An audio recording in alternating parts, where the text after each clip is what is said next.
Moć interneta raste iz dana u dan, kao i opasnosti koje na njemu vrebaju.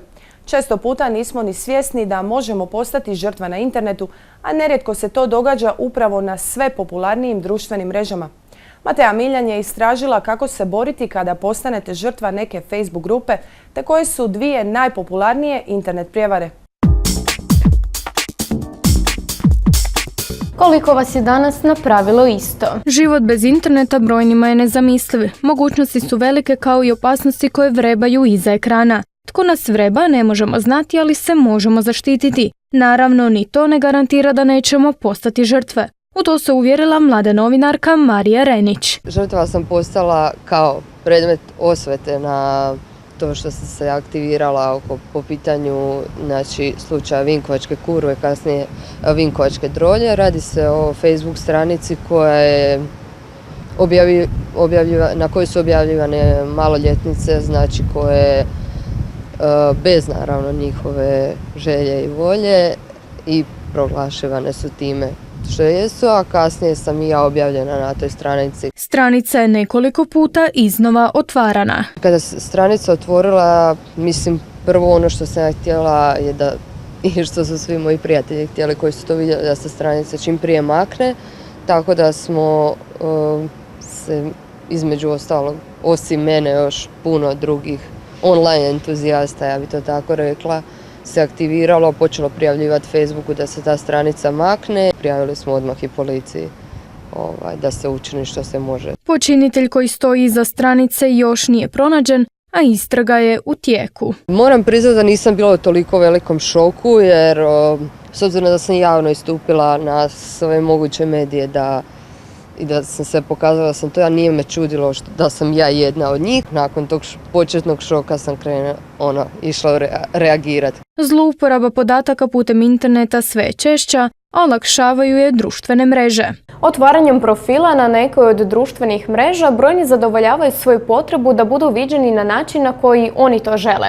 Za razliku od odraslih, tinejdžeri stvaraju društveno poželjnu sliku o sebi, a vršnjake koje manje vole prikazuju u lošijem svjetlu. Rezultat je to brojnih grupa na društvenim mrežama putem kojih korisnici postaju žrtve. Društvene mreže laka su meta zbog prirodnog okruženja, mogućnosti brzog iznošenja negativnih stvari, velikog broja osoba koje u kratkom vremenu dođu do informacija, te zbog činjenice da je kreator anoniman. Savjetovala bih da to, pogotovo ako se radi o maloljetnicima, da to pokušaju podnijeti što više hladne glave, što bi se reklo, a s druge strane da sebe drže na internetu, posebno Facebooku, što sigurnijima i da paze koje informacije o sebi dijele, odnosno najkraće rečeno nemojte dozvoliti da Facebook koristi vas, koristite vi njega. Internet je opasan, ja bih rekao, jednako kao i bilo koja šetnja kroz gradom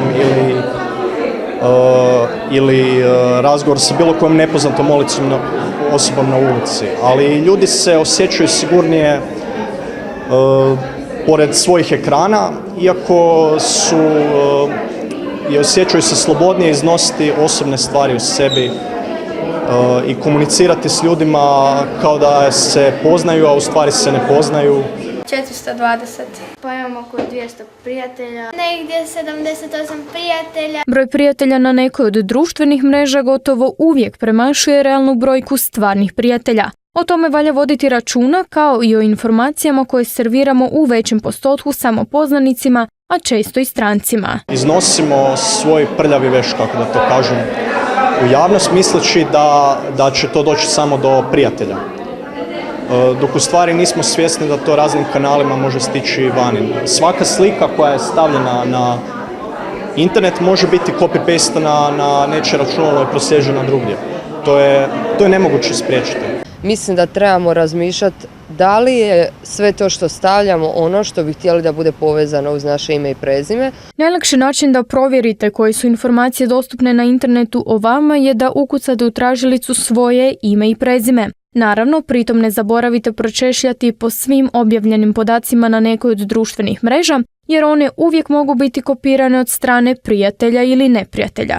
Ja sam i prije pazila na to, pa pazim i dalje, ali mislim da je cijela ova akcija osvijestila puno druge, možda jednim dijelom i roditelje i djecu da ipak trebaju paziti što je to što objavljuju. Prilikom korištenja usluga koje pruža internet dobro promislite kakva će biti vaša lozinka koja će vaš račun, a samim time i vas same učiniti sigurnijima. Neka bude što duža, neka sadrži velika, mala slova i brojke, izmiješano. Svako 5. dijete doživjelo je neki oblik nasilja na internetu, a svoj profil na društvenoj mreži ima čak 92% učenika u dobi od 12 do 18 godina. Rezultati su to istraživanja koje je provedeno u sklopu Poliklinike za zaštitu djece grada Zagreba. Ne može se djecu i mlade odgurati od toga i reći nemoj, idi u park, igraj se u parku, iskači, penji se na drvo i tako, jer ipak oni rađaju se i odrastaju uz to i njima je cijeli taj virtualni svijet nešto normalno. Tako da i to je njihov elektronički park i njima se ono što se nama moglo dogoditi na ulici loše, to se njima nažalost može dogoditi na internetu, možda još čak i puno gore, možda u puno većim tisućama ljudi su izloženi. Sigurnost mladih ponajviše je ugrožena internetom, no ne smijemo zaboraviti ni na ostale medije koji svojim sadržajem mlade mogu dovesti u stigmatizirani položaj. Medijima se ne može osporiti određene zasluge koje one u zaštiti djece, u promociji njihovih prava imaju. Puno toga se, ako gledamo unatrag 10, 15 pa i 20 godina, promijenilo posredstvom ili zahvaljujući i medijima. No, nažalost, mediji, iako uvijek staju na stranu slabijega, a ako ćemo ovdje govoriti o djeci, onda na stranu djece, u toj nekakvoj svojoj želji za ili prestižnošću ili ko će dobiti više informacija, pređu onu magičnu granicu, pa onda ugroze dječja prava ili pravo nekog djeteta o kojem pišu. Prisjetimo se samo brojnih reality showova koji su se emitirali na komercijalnim televizijama, te putem kojih se javno ismijavalo ili izrugivalo mladim kandidatima, sve u cilju što veće gledanosti. Nije dobro onda kad se mediji uključuju po negativnom, kad su djeca žrtve, pa zapravo prikazuju ili nastoje nekako unijeti se u život svakog djeteta, život njegove obitelji, spekuliraju o tome da li je neko dijete žrtva ovakvog ili onakvog nasilja, šta se događa u kući, ko je nasilnik, kopaju dnevnike dječje. To je nešto što nikako nije dobro, to stigmatizira dijete ponovo i rekla bih nakon onog što je proživjelo već samom činjenicom da je postalo žrtva, zapravo viktimizira se ponovo. Pravobraniteljica za djecu naglašava kako je potrebno sadržaj usmjeriti na pozitivne priče i dijela najmlađih. Osim toga, kao što valja obrazovati roditelje o kritičkom sagledavanju medija i zaštiti djeteta, valja ih približiti internet tehnologiji kako bi zaštita bila potpuna. S tim ciljem krenulo se u projekt sigurnosti djece na internetu kojem sudjeluju 5 škola, između ostalog i osnovna škola Popovača. Projekt je to u sklopu kojeg će se napraviti školski kurikulum o sigurnosti djece na internetu u sklopu Hrvatskog kvalifikacijskog okvira. Prva faza je istraživanje gdje istražujemo kurikulume osnovnih škola u Europi i svijetu, uzimamo primjere dobre prakse i prilagođavamo našim uvjetima i stvaramo materijale po tim primjerima dobre prakse. U drugoj fazi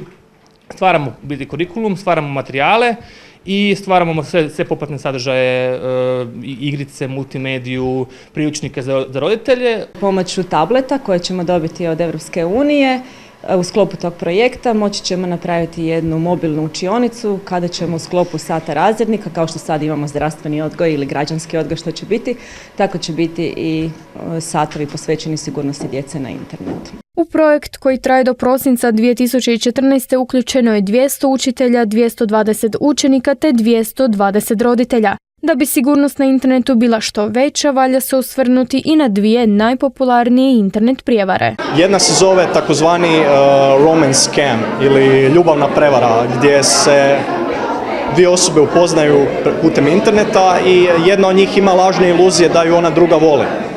Dok ona druga počne nakon nekog vremena tražiti poklone, usluge, novac i to dovodi na kraju do razočaranja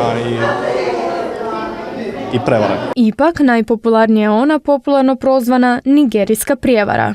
Koja ukratko glasi tako da nam neki stranac ponudi puno novaca poslije ako mi njemu damo malo novaca sada. Dakle, on želi recimo izvući novac iz svoje zemlje, ali ne može jer treba platiti mito nekom službeniku da bi mogao prebaciti novac preko granice. Ali taj novac ne postoji. Ali on je u stanju uvjeriti žrtvu da će dobiti velik dio tog kolača. Prilikom sljedećeg odlaska na internet prisjetite se barem dijela onoga što ste čuli u prilogu. I naravno ne zaboravite da možda baš vaš budući poslodavac informacije o vama potraži na nekoj od društvenih mreža.